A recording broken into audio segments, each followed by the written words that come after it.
Поразот на локалните избори за председателот на СДСМ е колективна, а не лична одговорност. Венко Филипче ги разбира емоциите на членството кое бара негова оставка, но нема намера да ги послуша.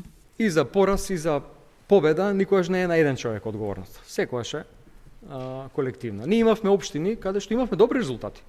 Јас сум задоволен с големување на гласовите споредбено со лани од 40 до 100%. И тука покажавме добра партиска работа, консолидација, заедништво.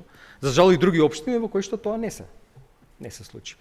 Ја разбирам негативната емоција, сметам дека се должи на неисполнети очекувања во очи изборите и ги разбирам луѓето со таквата емотивна реакција. Сметам дека кога емоциите ќе спласнат, ќе може да се дискутира, да се дебатира и поразумно, и пофер, и поотворено, поради тоа што сите се потребни во партијата, секој може да придонесе. Кадровските промени нема да се случат неделава, како што најави ќе му треба повеќе време за одлуките. Паралелно работи и на проширување на опозицијската платформа, за која вели дека е отворена за сите партии и граѓански организации, кои сакаат да придонесат кон заедничка стратегија против власта. Смета дека тие се единствената политичка сила што може да се соочи со ВМРО ДПМН и затоа им е потребен поширок, посилен и поорганизиран фронт. Тоа вели една од лекциите што ги научиле од локалните избори. Во партијата за сега нема нови оставки откако партиските функции ги напуштија подпредседателката Ана Чупеска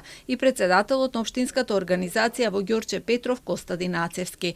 Полека стигнуваат и промените во ДУИ, кои исто така претрпеа голем порас на изборите. И таму се најавува смена на долгогодишните кадри на раководни функции, но за сега само пратеникот Блерин Беџети се повлече од функцијата координатор на пратеничката група на Европскиот фронт, а истото го направи и заменик координаторката Арбана Пашоли.